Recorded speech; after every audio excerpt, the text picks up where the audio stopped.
24, dicen los hermanos. Muy interesante.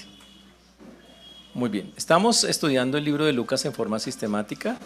Eso significa versículo por versículo y hemos avanzado ya por muchísimos capítulos de este libro a lo largo de un largo periodo de tiempo. Este libro nos ha enseñado la confianza que debemos tener en el Señor, nos enseña a confiar en el Dios en el cual creemos, pero más importante que eso, Lucas busca que nosotros entendamos que el Dios en el cual creemos es un Dios genuino y verdadero. Lucas por eso nos muestra cómo Dios ha cumplido todas y cada una de las cosas que ha prometido. Todas. Por eso el anuncio, los profetas durante mucho tiempo anunciaron que vendría un Mesías y anunciaron que alguien tenía que anunciarlo. Por eso Lucas comienza con Juan el Bautista anunciando a Jesús. También que Dios lo proclamaría, y cuando Jesús está bautizando, una voz del cielo dice: este es mi hijo amado en quien tengo complacencia. También tenemos que ese Mesías tenía que traer luz a las naciones, hacer milagros, sanidades, prodigios, y efectivamente así lo hizo. Y como lo vemos, Jesús inicia su ministerio, miles de personas lo siguen, pero por desgracia muchos de los que lo siguen lo hacen por las razones completamente equivocadas. Entonces el Señor, al ver eso, cambia su manera de enseñanza, lo hace por parábolas, y por eso la mayoría de los evangelios están escritos en parábolas. También se vuelve muy importante, muy fuerte, muy importante que nosotros veamos el accionar del Espíritu Santo en toda la vida de Jesús, porque Jesús nos enseña que así como Él tuvo una dependencia total del Padre a través del Espíritu, nosotros tenemos que tenerla también. Otra cosa importante es que Jesús, a pesar de los miles de discípulos, también tenía miles de opositores. Cantidad de personas, líderes religiosos, que se oponían porque pensaban que Él venía a quitarles el puesto, literalmente, que iba a hacer algo como eso.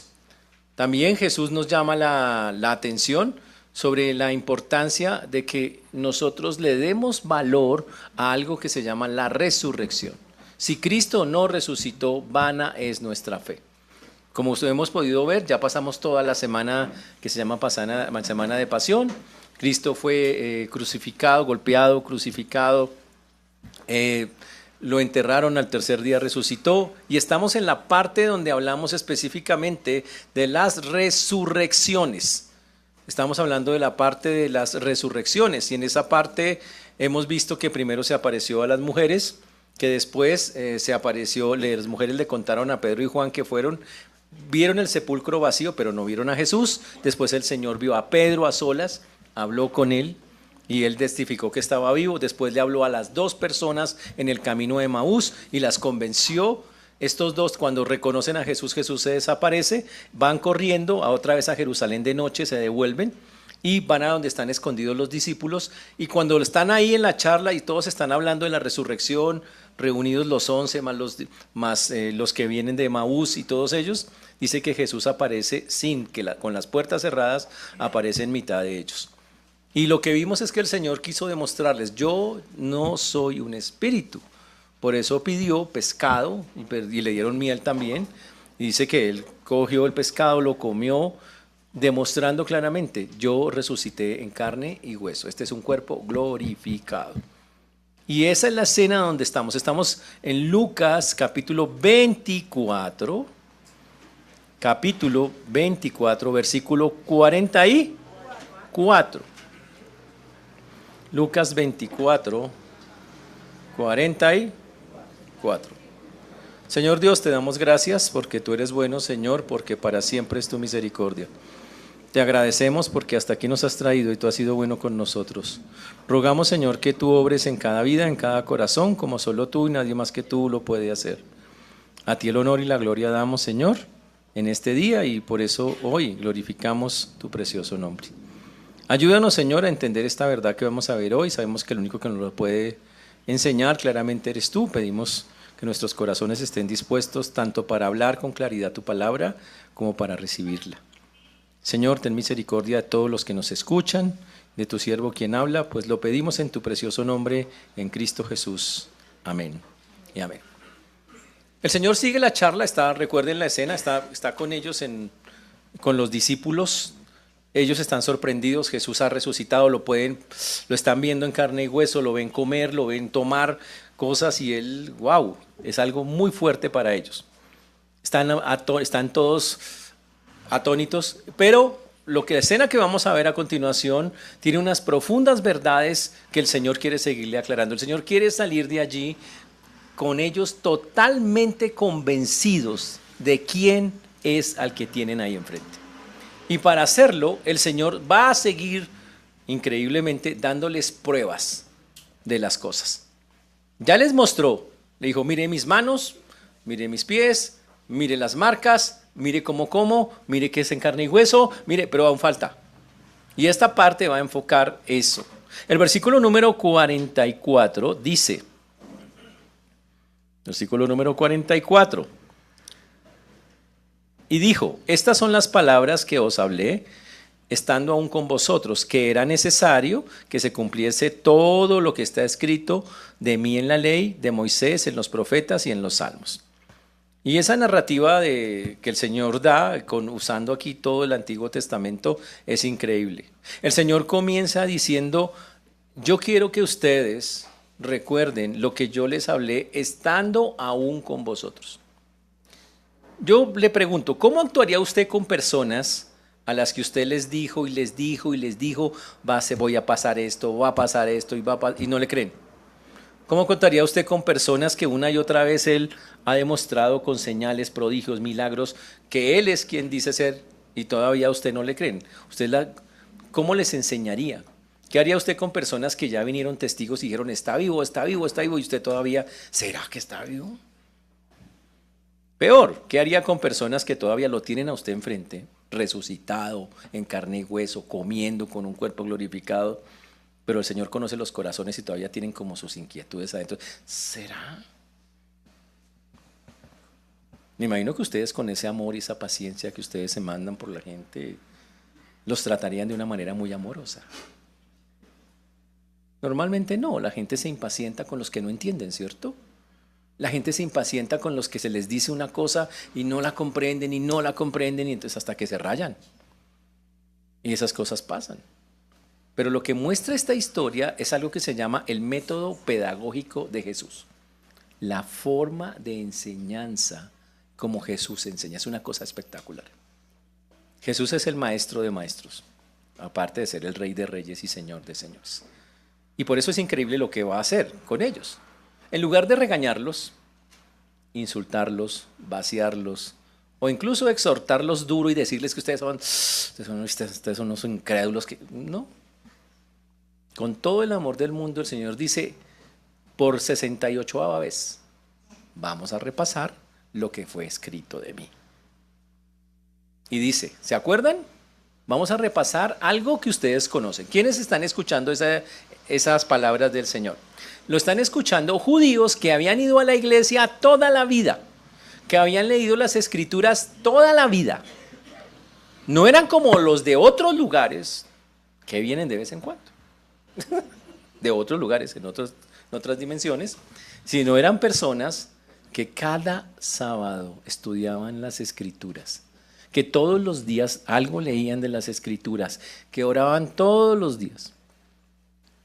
Esas fueron las personas a las que le está hablando. Pero increíblemente, a pesar de todo eso, todavía no entendían los acontecimientos y quién era el que tenían al frente. Entonces el Señor, en este relato que hace, Él vuelve y les dice, acuérdense de las palabras que hablé con ustedes. Esas palabras demuestran que la revelación del Señor fue progresiva, desde muy atrás fue el Señor mostrándoles, mire, va a pasar esto. El Señor lo hizo con tanto amor a lo largo de su ministerio de más de 3 años, poco a poco fue diciendo, mire, va a ocurrir esto, va a ocurrir esto, va a ocurrir esto. Ellos creyeron algunas cosas, las que les gustaba, las que les convenían, pero las otras que no les parecían no las creyeron. Y ahora el Señor les dice, acuérdense de esas cosas. Y lo triste de esta historia es que por desgracia los discípulos estaban mal preparados para esta tarea. Por desgracia debemos decir que estos discípulos no estaban listos para todavía confiar al 100% como el Señor pide que nosotros lo hagamos, y esa es la parte triste de la historia. Y por eso el Señor tiene que recurrir a esto. Pero pilas, esa no es una historia nueva. Acabamos de mirar el camino de Emaús. ¿Qué pasó en el camino de Emaús? Esos eran otros judíos igualitos a estos. ¿Y qué pasaba? En lugar de estar pensando realmente, oiga, lo que dijo el Señor, todo lo que vimos que se cumplió, estaban todos, "Ay, se murió Jesús, ¿y ahora qué hacemos?" ¿Y qué tuvo que hacer el Señor en el camino de Emaús? Si ustedes se acuerdan qué hizo el Señor, les tuvo que abrir el entendimiento. ¿Y qué hizo el Señor? Lo mismo, dice que les habló las escrituras, que todo lo que de él estaba escrito. El camino de Emaús es igualito a esta escena, solo que aquí en el camino de Emaús lo hizo con 2 personas, acá lo hace con un montón de discípulos. Pero es exactamente el mismo método. Venga, les explico lo que dicen las escrituras acerca de mí. Y el Señor lo empezó a explicar parte por parte. Pero por tristeza, por desgracia, estos discípulos no tenían su corazón preparado. Interesante. ¿Y si cómo hace uno para prepararlo? ¿Se ha preguntado usted por qué a veces no entiende las escrituras? ¿Se ha preguntado por qué a veces lee algo y no lo capta? ¿Se ha preguntado por qué? Oiga, ¿qué pasa aquí? Yo leo, hay gente que todavía me dice, pastor, es que Dios no me habla por la palabra. A ver, si Dios no le habla, tenemos un problema serio. Eso quiere decir 2 cosas. O usted es un no creyente, porque Dios a los no creyentes no les habla. O usted todavía no sabe ni siquiera leer la palabra de Dios. No ha entendido cómo se busca, cómo se coge la palabra de Dios y cómo uno la va asimilando en la vida de uno. Así que es muy grave eso de que usted diga que Dios no habla a su vida a través de la palabra. Complicadísimo. Y tristemente ellos, a pesar de que tienen a Jesús con todas esas pruebas al frente, todavía, pero ¿será? Tenían una tremenda falta de comprensión del Antiguo Testamento. No entendieron las palabras que Jesús les había dicho con anterioridad, un montón de palabras. Entonces, cuando pasa eso, Jesús podía haber dicho, ustedes sí son de lo peor para afuera, pero no hizo eso. El Señor le dijo, literalmente les mostró su misericordia. Increíble eso. Y el Señor les mostró, ¿saben qué? No hay justificación para su incredulidad. Las escrituras toda la vida han hablado de mí. Ustedes las han leído todo, las han escuchado, se las han explicado, pero tristemente aún no las han entendido. ¿Y sabe por qué pasa eso? Porque el corazón humano se le mueve el piso con cualquier cosa. ¿Qué hicieron cuando empezó a moverse el piso? El corazón, cuando pasan cosas que nos mueven el piso, todos nos empezamos para todos lados, cuando deberíamos intentar pensar bíblicamente qué es lo que está haciendo Dios. Pero cuesta mucho. Nos desesperamos, y es terrible. Y nos desconcentramos y dejamos de pensar cosas que Dios ha dicho claramente. ¿Quién tiene el control de este mundo? Dios. ¿Quién es soberano? Dios. Nunca pasa nada sin el permiso de Dios. ¿Y quién movió la tierra? El Señor la mueve. Él lo hace y hay cantidad de versículos que así lo sustentan y así lo muestras. Los corazones a veces que se llenan de cosas por acontecimientos pierden de vista las enseñanzas de Jesús. Y si usted viene, por ejemplo, acá un domingo y aprende un montón de cosas, pero sale y de una vez, ¡ay, el perro, el gato, el avión! Grave. Esa falta de concentración en las cosas de Dios genera incredulidad en el corazón, porque cuando pasan las cosas se nos olvida todo lo que Dios nos ha hablado respecto a cómo debemos verlas. Y eso es un problema que ellos estaban viviendo. Pero el Señor les dice, todas esas cosas, se los dije una y otra vez, era necesario que se cumpliese. Era absolutamente vital que esas cosas acontecieran. Era necesario que todas esas cosas ocurrieran. Y él empezó a hacer lo mismo que con los de Emaús. Cuando vimos la escena de los discípulos de Emaús, dice que el Señor les explicó todas las escrituras. Imagínense eso, les hizo un resumen de toda la Biblia hasta donde estaba. Aquí Jesús hace lo mismo, pero aclara cuáles son esas 3 porciones que explicó. Dijo, era necesario que se cumpliese todo lo que está escrito de mí en la ley. ¿Qué era? La ley de Moisés. ¿Qué es la ley de Moisés? La ley de Moisés son los primeros 5 libros de la Biblia. Génesis, Éxodo, Levítico, Números y Deuteronomio. Después dice, era necesario que se cumpliera todo lo que habían dicho los profetas. ¿Cuáles? Los antiguos, desde Josué hasta los últimos, como Isaías, Jeremías, Ezequiel, Daniel, también los profetas menores, Oseas, Joel, Amos, Abdías, Jonás, Miqueas, Nahum, Habacuc, Sofonías, Ageo, Zacarías, Malaquías. Todo quiere decir, Jesús dice a los discípulos, yo estoy en toda la Biblia. Siempre ha estado. Ustedes la leen y ahí ha estado. Y era necesario que se cumpliese todo lo que decía acerca de mí. Y por último le nombra los salmos, que es la literatura de sabiduría, que son Job, Salmos, Proverbios, Eclesiastés y Cantar de los Cantares. Pero en todas Cristo está. Y el Señor dice, recuerden las palabras que les dije, recuerden las palabras que ustedes han estudiado sobre el Mesías. Recuérdenlas porque ustedes todavía no las han entendido. Pero cuando uno no entiende algo, aquí está la explicación del Señor, por qué usted y yo a veces no entendemos ciertas cosas de las Escrituras. Versículo número 45.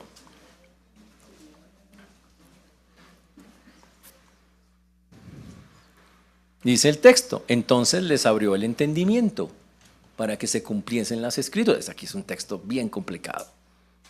Les abrió el entendimiento.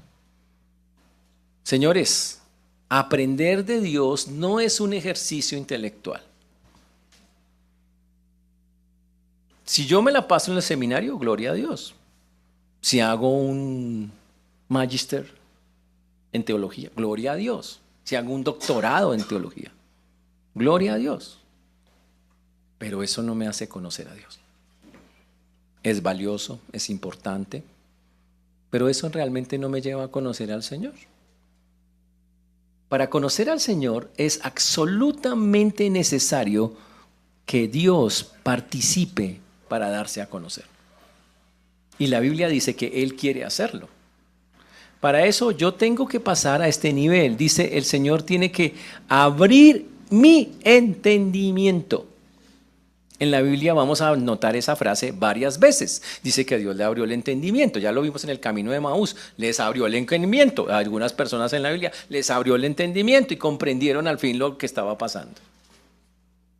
¿Cómo hace Dios en el mundo real para abrir el entendimiento de algo? Te voy a poner un ejemplo que pasa a veces con los hijos.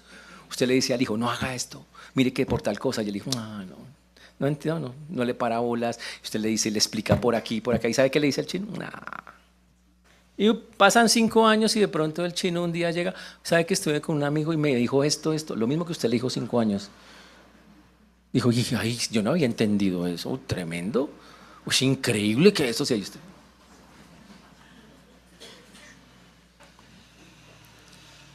Uno dice, ¿por qué esa persona sí pudo?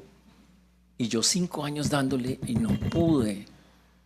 Y lo mismo pasa en la vida cristiana. ¿Por qué me pongo a leer la Biblia mucho tiempo y leo estas cosas y no entiendo cosas?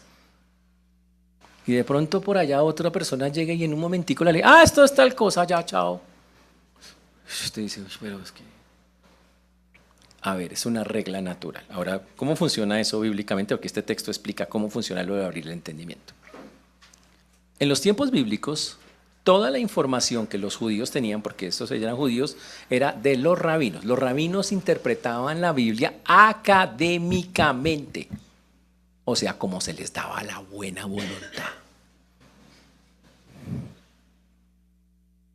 Ellos aplicaban sus propios principios y eso era todo. Y desgraciadamente, la interpretación, la exégesis de esos rabinos completamente equivocada.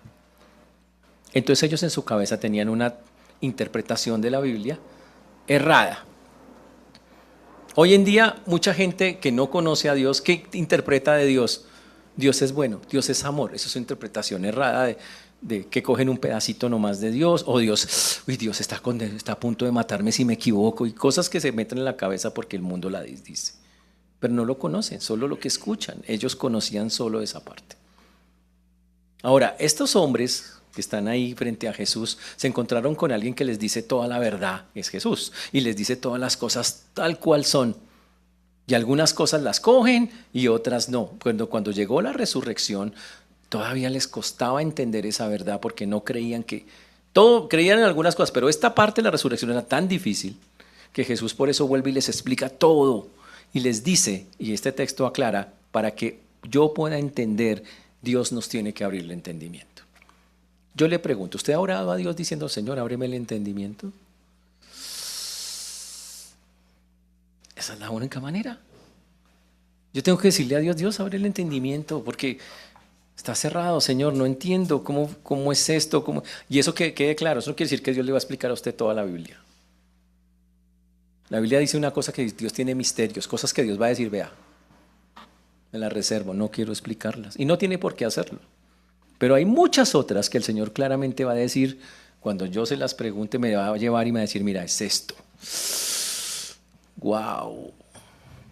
En pocas palabras, señores, para comprender espiritualmente algo necesitamos la intervención de Dios. ¿Cómo interviene Dios? Para poder comprender las Escrituras y quitar el velo, necesitamos la acción del Señor capacitándonos. Esa acción se hace a través de alguien que se llama el Espíritu Santo.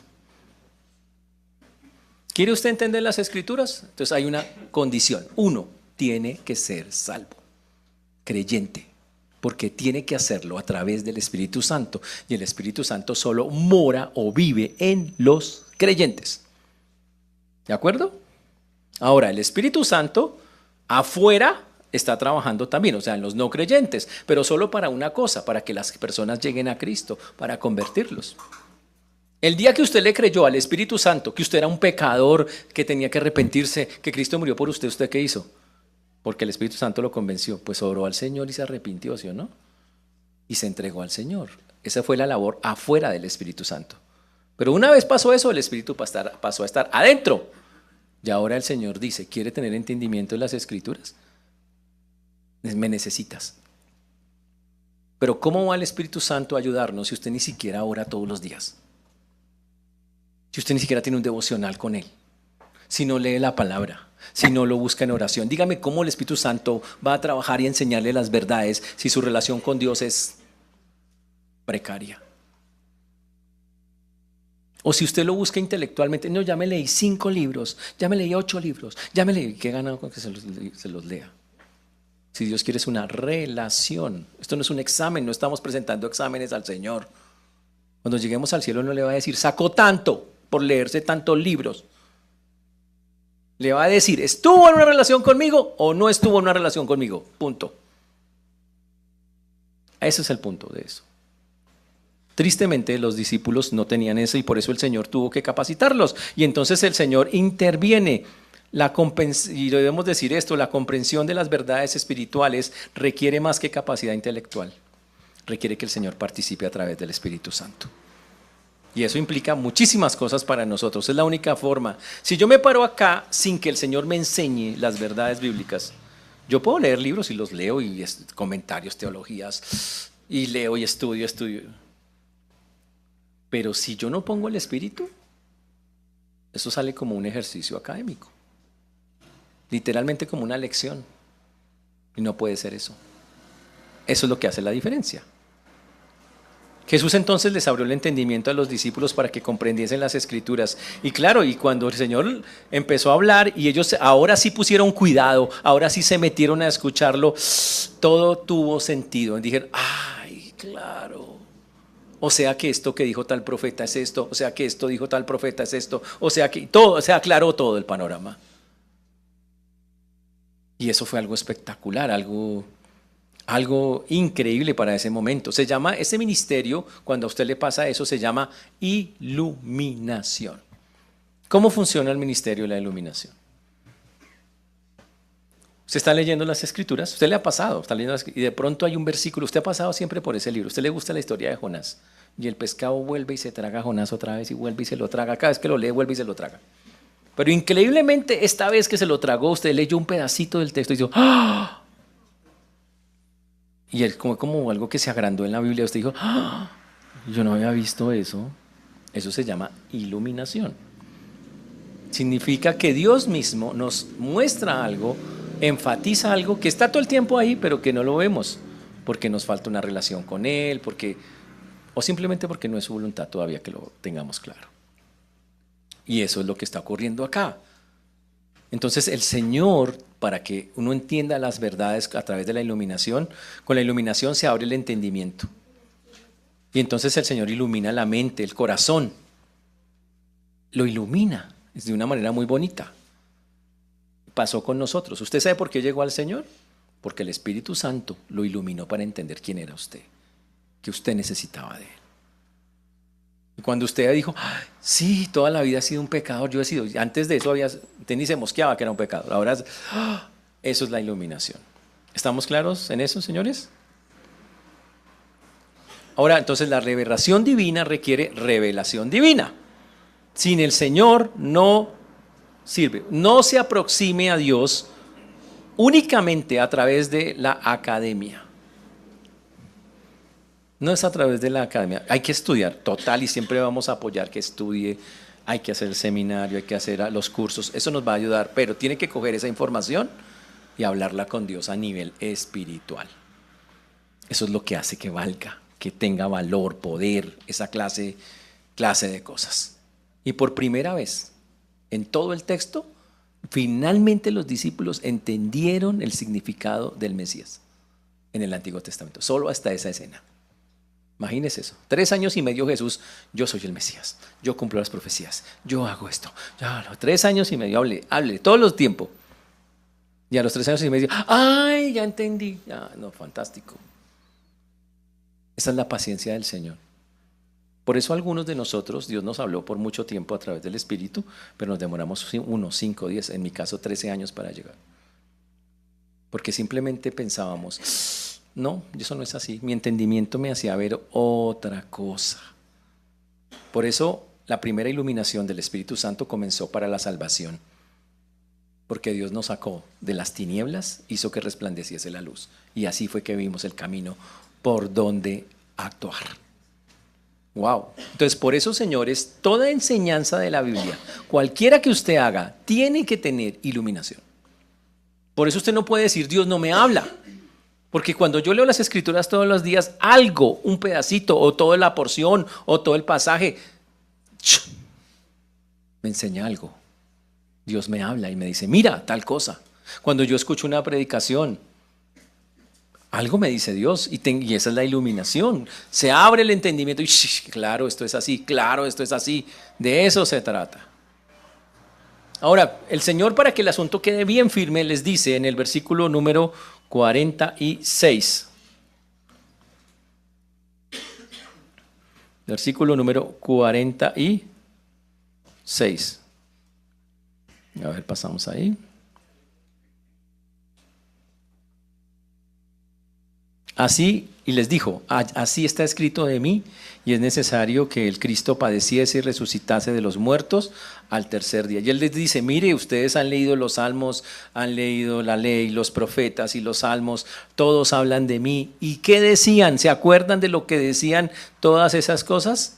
En el Antiguo Testamento estaba claro que el Cristo tenía que padecer, que tenía que resucitar al tercer día, y eso fue lo que pasó. ¿Por qué no lo creen?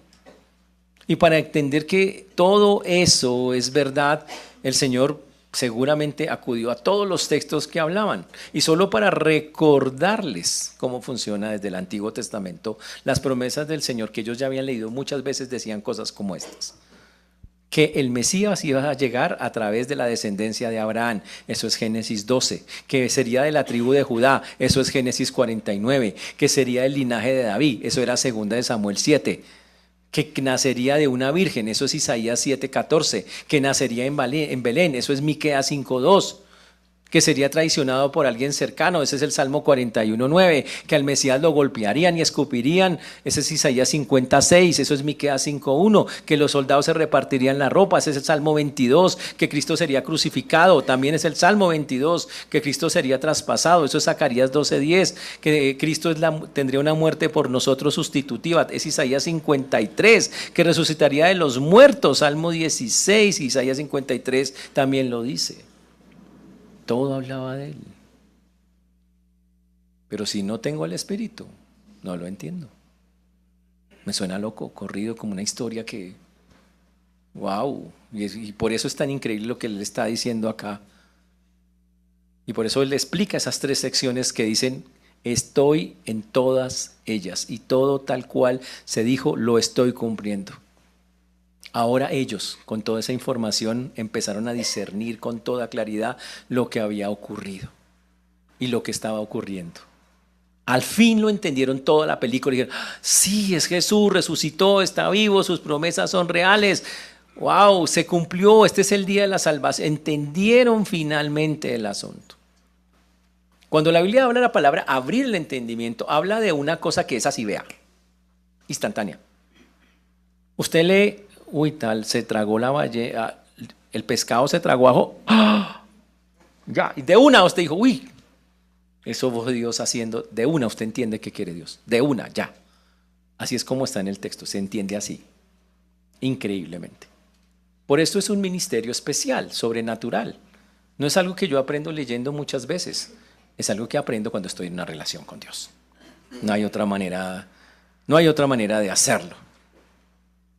Pero el punto es que Jesús aprovecha y dice, ya quedó claro, mire las pruebas.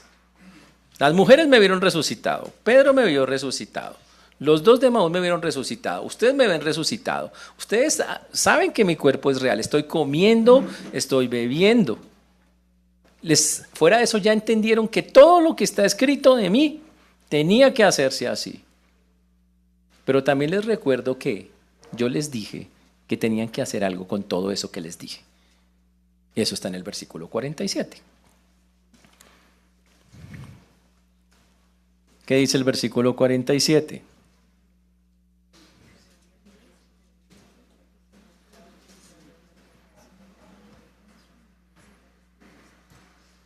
Y que se predicase en su nombre el arrepentimiento y el perdón de pecados en todas las naciones, comenzando desde Jerusalén. Y el Señor dice, ¿saben por qué pasaron todas esas cosas? Para que ustedes, o sea, los discípulos, o sea, nosotros, hagamos algo. El resultado natural de creer sin ninguna duda, con todas las evidencias de quién es Jesús y que está vivo, no puede ser otro que el mandato que el Señor les deja en este texto que está muy claro. Dijo, y el Señor por eso les dice a ellos, y que se predicase en su nombre el arrepentimiento y el perdón de pecados en todas las naciones, comenzando desde Jerusalén. ¡Wow! El Señor dice, todo eso pasó para que ustedes hagan lo siguiente que les voy a mandar. Háganme el favor y propagan el evangelio en todo el mundo. Señores, el propósito de la iglesia, que quede absolutamente claro, es cumplir el mandato del Señor de llevar el evangelio a toda etnia, a toda cultura. Ese es el propósito de la iglesia. La iglesia, mire, puede hablar de adoración, comunión, santidad, compromiso, servicio, listo, y lo hace. Pero la función de la iglesia es llevar el evangelio, las buenas nuevas de salvación a todas las etnias, a todas, en el texto dice, a todas las naciones o etnias. Una etnia no es Colombia, Colombia no es una etnia, Colombia tiene muchas etnias, ¿ok? Son como lugares que tienen ciertas culturas. Los paisas son diferentes a los costeños. Entonces dice, hay que llevarlo a cada región. Como vamos a las culturas indígenas y entre las culturas cada uno tiene una cosa totalmente diferente. Y el Señor dice, quiero que vaya a cada etnia de la tierra, empezando desde Castilla. Bueno, dice Jerusalén, pero para efectos de aplicación, empezando desde Castilla. Ese es el mandato y esa es la parte increíble que está ahí en esa historia. Por eso, si yo rechazo predicar el evangelio, estoy rechazando el propósito para el cual Dios nos dio todas las herramientas que nos ha dado desde la salvación en adelante. Quedarse callados, señores, no es una opción. No es una opción. Y por eso es algo que tenemos que empezar a cuestionarnos nosotros qué estamos haciendo con esa información. Y por eso repito, ese ejemplo, si usted le habla a alguien de Cristo, pero le dice, mire, el Cristo es bueno, el Señor es lindo, hay que tener comunión, Dios nos ama, pues muy lindo, pero si no lo de salvación, perdió el año. Porque resulta que el enfoque que el Señor dejó para su iglesia es, hágame el favor, y prediquen dos cosas: arrepentimiento y perdón de pecados. Ese es el enfoque de la salvación. El arrepentimiento literalmente es ese cambio de dirección que el Señor pide. Total, completa, absoluta. Y el Señor lo está mandando aquí en este texto. Esos son los elementos que están ahí: arrepentimiento y perdón. El arrepentimiento es cuando alguien entiende que su camino está equivocado y se va hacia el otro. Es volverse a la presencia de Dios. Estaba lejos de Él, ahora quiero volver a su presencia. Quiero que Él domine mi vida. Quiero esas cosas. El arrepentirse, señores, implica un deseo de dejar atrás el pecado e ir tras la justicia que el Señor me ofrece. Eso es arrepentimiento. Y cuando usted se arrepiente, wow, llega el perdón. ¿Por qué? Porque cuando hay pecado hay desesperación, hay angustia, pero cuando usted se arrepiente y no logra ver el pecado, por eso toca hablar del perdón de Dios. Usted puede decir, sí, me arrepiento de hacer eso, pero si no obtiene el perdón, se queda con la culpa. Por eso necesita las dos cosas. Si yo me arrepiento de algo, pero digo, sí, la embarré, pero no obtengo el perdón de eso, yo siento que la debo todavía. Por eso toca hablar de arrepentimiento y perdón. ¿Quién cumple eso? Las buenas nuevas de Jesucristo. El plan de salvación del Señor ofrece misericordia para el pecador arrepentido y perdón para que tenga paz y no tenga culpa. Eso es lo que el Señor ofrece. Por eso el arrepentimiento es sinónimo de fe, la necesaria para salvación inicialmente, y se produce obviamente como consecuencia de creer en el Señor. Llega a mi vida ese arrepentimiento y ese perdón constante, que del cual Lucas habla del perdón todo el tiempo. Por eso el Señor, ¿qué dijo a la gente cuando las personas se metían con Él? El Señor habló claramente. Dijo, por ejemplo, tus pecados te son perdonados. Al paralítico le dijo, hombre, tus pecados te son perdonados. A Juan el Bautista, que estaba preparando el camino del Señor, dijo, el bautismo para arrepentimiento. Ese era el de Juan, preparando el corazón para que la gente se arrepintiera y recibiera el perdón de los pecados. ¡Wow! Señores, el perdón de los pecados solo está disponible a través de Jesucristo, porque la Biblia dice que en ningún otro hay salvación, porque no hay otro nombre bajo el cielo dado a los hombres en que podamos ser salvos. Hechos 4:12. Tan sencillo como eso. No hay otro nombre en el cual eso. Pero ¿a dónde toca ir? A todas las naciones, a todas y cada una de las naciones de esta tierra. Ahí es donde el Señor pide que nosotros vayamos.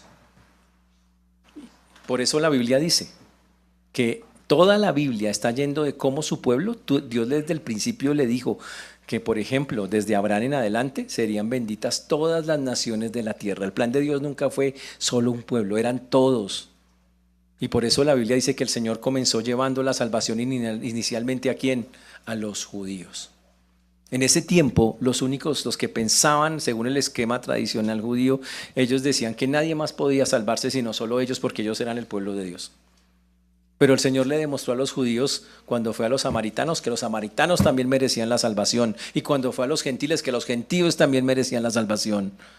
Así que el Señor no está pidiendo algo que Él no ha hecho primero, Él lo hizo primero. Jesús dice ahora, hágame el favor ustedes, colombianos, castillenses, exemanitas, llevan el evangelio a toda etnia, cultura, a su barrio. Ahí a su barrio, a su junta de acción comunal, a todos los lugares que conoce, a todos los lugares de esta tierra donde el Señor nos llame. Y eso es increíble. Eso era lo que estaba diciendo el Señor ahí a los discípulos, era increíble, porque los judíos son tan radicales en eso de que solo vamos con los judíos. Y el Señor rompió eso y les dijo, quiero que vayan a todas partes y háganme el favor. Comienzan desde aquí, desde Jerusalén. ¿Por qué? Porque fue la ciudad donde se desarrollaron todos esos eventos. Y es increíble. Yo pregunto, ¿estamos haciendo eso nosotros? El Señor llevó la salvación al judío primeramente, sí, pero también a todos. Por eso dice primeramente, no únicamente, solo fue primeros a ellos, pero después a todos. Y nosotros estamos obligados a llevar el evangelio a toda criatura. En el versículo 48 dice, y vosotros sois testigos de estas cosas. ¡Ja! Es presente. Ahora quiero explicar eso que es bien tremendo. Dice, señores, todo esto que les he dicho, ustedes lo vieron en vivo y en directo. Nada, no hay excusa. Ustedes vieron mi ministerio desde que comenzó hasta que terminó. Ustedes vieron cómo yo fui a judíos primeramente, samaritanos, gentiles. Ustedes fueron mis testigos. Y quiero que, ¿qué hace un testigo? Habla, cuenta las cosas. Para eso es un testigo. Venga, ¿qué vio usted? Y un testigo es alguien que cuenta cosas. Y el Señor dice acá a sus discípulos, y eso incluye a nosotros, señores, ustedes ya vieron toda la película, ustedes ya vieron todas las escenas, ya saben todos los acontecimientos, ya les di todas las pruebas, no hay absolutamente nada que refute lo que yo dije que iba a pasar. Por lo tanto, háganme el favor y van a todas las etnias y son mis testigos. Ese es el mandato. Y ustedes deben hacerlo porque no solamente lo escucharon, ustedes lo vieron en vivo y en directo. Wow. Ahí no hay nada que hacer. Y Dios increíblemente ha decidido que los testigos que quiere usar en este momento de la vida son todos nosotros. Increíble. Son los seres humanos. Incluso en Apocalipsis encontramos que Dios va aún en el Apocalipsis a proclamar el mensaje del Evangelio y que va a tener testigos. Tenemos a los dos testigos del Apocalipsis que son asesinados y después resucitan como una señal, pero todo el tiempo están hablando del Evangelio. Hay que salvarse en Cristo, hay que salvarse en Cristo porque eso es lo más importante. Señores, el Señor nos manda algo, nos encomienda a una obra misionera personal. Nosotros no traemos un mensaje religioso, nosotros estamos diciéndole a la gente cambie de religión, le estamos diciendo literalmente que tengan una relación con Dios a través del Señor Jesucristo por medio del Espíritu Santo. Este es lo que estamos llamados a hacer y es lo que este texto explica en detalle que debe ser. Tenemos que comunicar la obra que Dios ha hecho. ¿Quiénes fueron esos testigos? Primero fueron los apóstoles, que ustedes saben qué hicieron después de esta escena, cuando el Señor subió al cielo. Empezaron a testificar en todo el libro de Hechos y fueron y hablaron 3,000, 5,000, se convertían de a 3,000, de a 5,000, toda Jerusalén fue llena de la palabra de Dios. Y después, ¿qué hicieron ellos? Se fueron para Antioquía de Pisidia, hacia arriba, hacia pueblos hacia arriba. Después empezaron los viajes misioneros y proclamaron la palabra por todo el mundo. Y ahora la obra no se detiene, tiene que seguir siendo hecha a través de nosotros que estamos escuchando eso. Por eso nosotros somos los responsables de cumplir ese mandato en este momento de la vida. ¿Estamos claros? Los testigos de esta época somos nosotros. ¿Somos nosotros? Un testigo en la Biblia es alguien tan importante, es alguien que declara la verdad basándose en el conocimiento directo. Y nosotros, con todo lo que hemos visto, tenemos el conocimiento directo de lo que el Señor hizo. No hay ninguna excusa para eso. Wow. Por eso en el último versículo que vemos hoy, en el versículo número 49, dice: el Señor sabía que Él iba a irse y que obviamente la obra tenía que continuar.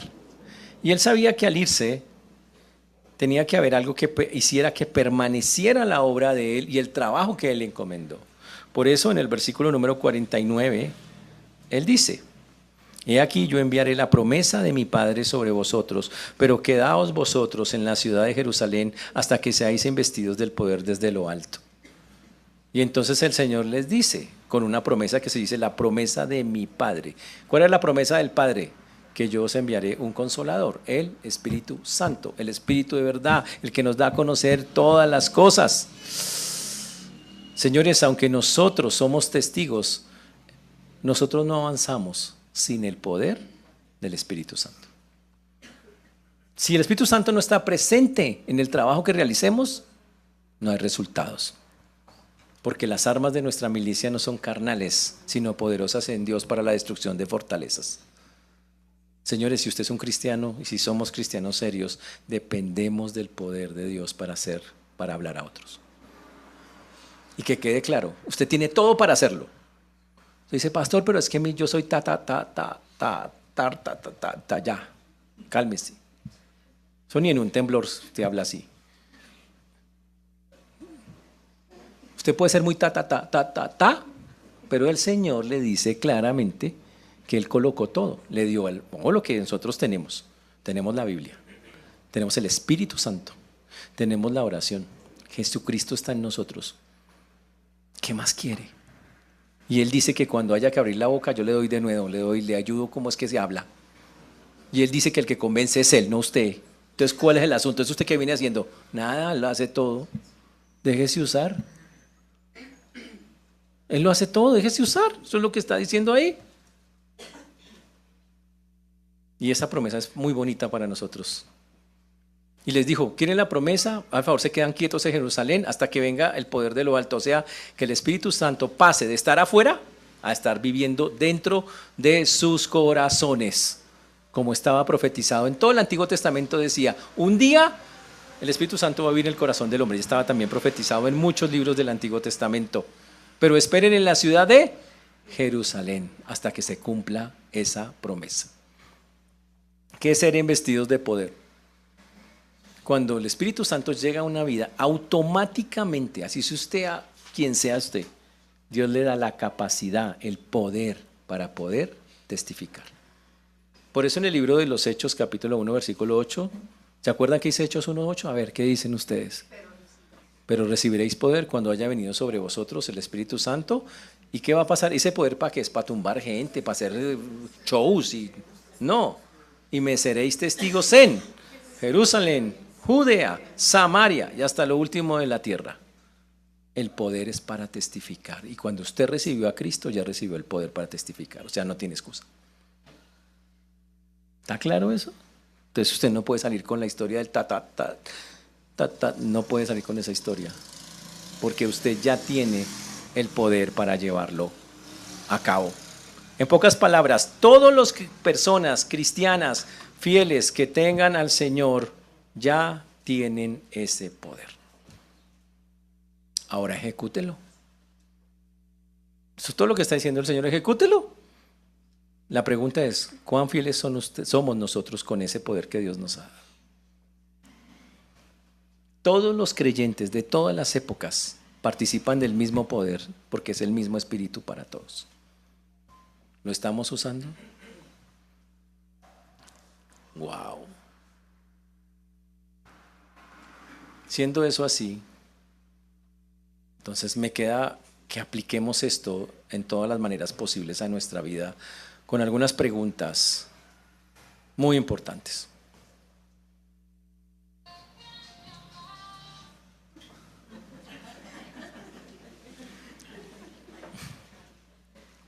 ¿Qué lugar ocupan las Escrituras en su vida cristiana? ¿Cuánto de su vida realmente se basa en la palabra de Dios?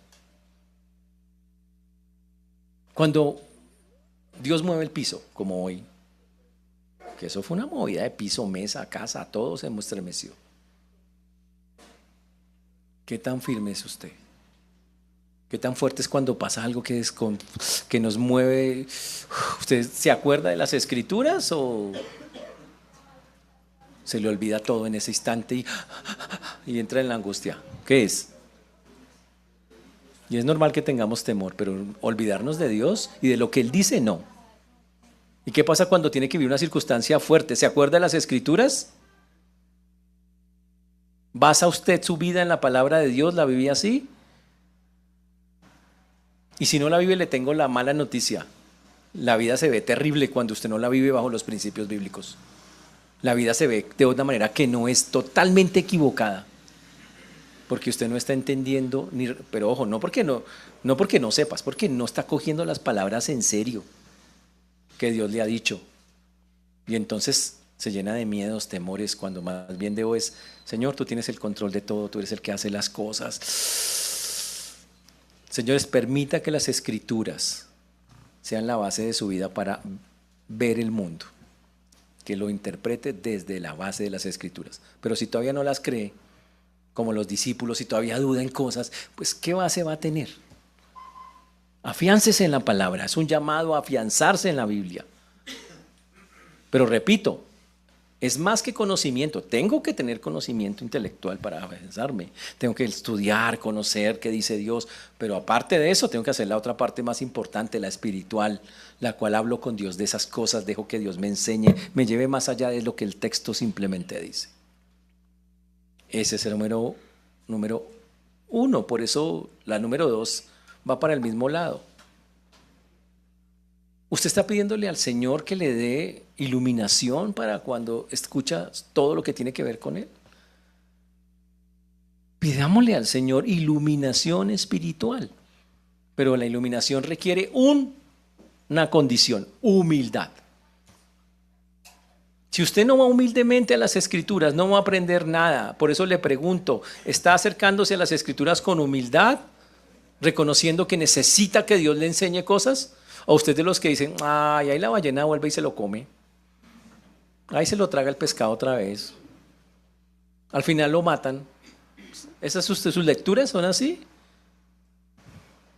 Señores, por eso les pregunto, ¿nos estamos acercando a las Escrituras con la humildad, diciéndole al Señor, Señor, reconozco que me falta mucho, mucho, mucho de ti? Necesito que me enseñes, me sigas enseñando porque me falta tanto, tanto, tanto. En la Biblia hay un versículo increíble sobre eso. Bienaventurados los pobres de espíritu. Un pobre de espíritu es la persona que después de estudiar 40 años al Señor, se levanta por la mañana y dice, Señor, no te conozco, me hace falta mucho, ayúdame, sígueme enseñando. Sé que todavía me falta un montón, ayúdame. ¿Está claro eso? Pero la otra cosa que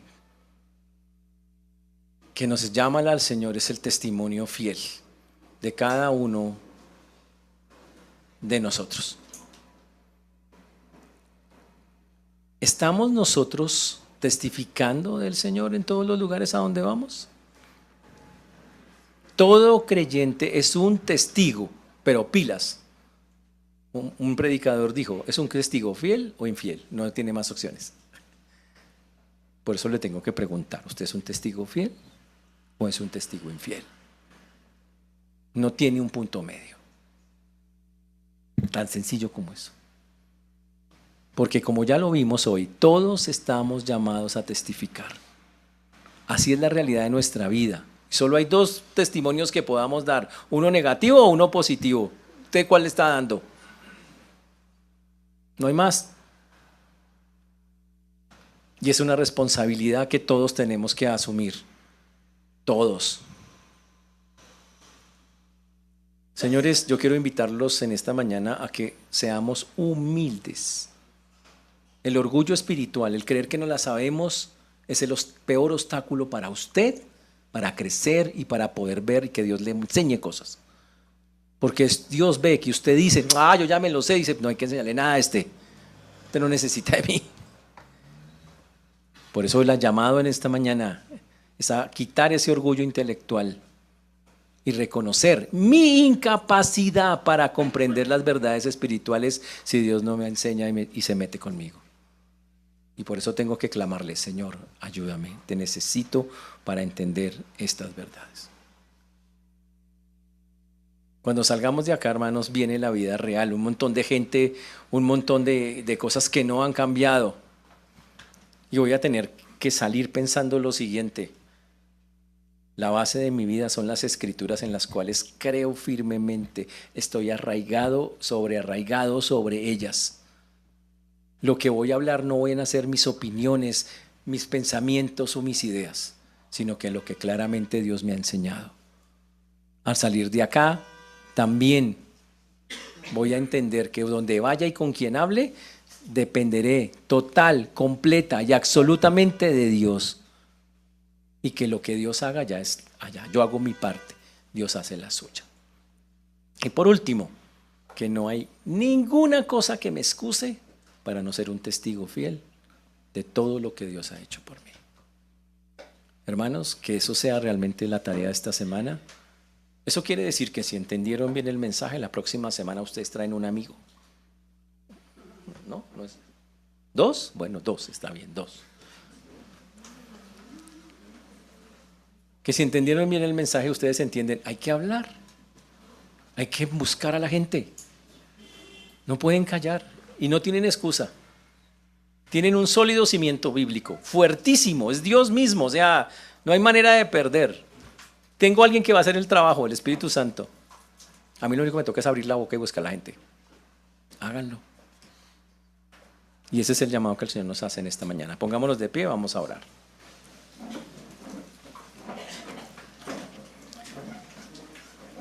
Señor Dios, te damos gracias porque tú eres bueno, Señor, porque para siempre es tu misericordia. Gracias porque solo tú tienes palabras de vida eterna. Gracias porque solo tú nos guías, nos acobijas, nos acompañas. Gracias porque hasta aquí nos traes y lo haces de maneras tan bonitas, tan especiales. Gracias porque eres el Rey de Reyes y Señor de Señores. Por eso hoy pongo delante tuyo una vez más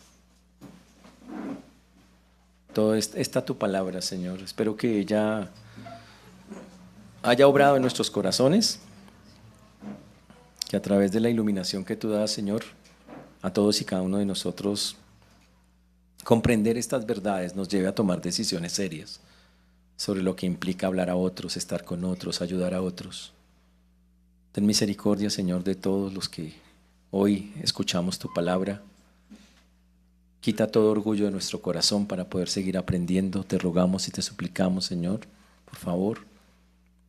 Y ayúdanos, Señor, a que entendamos que ese Espíritu Santo que un día nos regalaste, el día que te entregamos la vida, está ahí, Señor, para dar testimonio, para ayudarnos en toda labor que nos has encomendado. Por eso descansamos hoy, Señor, en tus preciosas manos.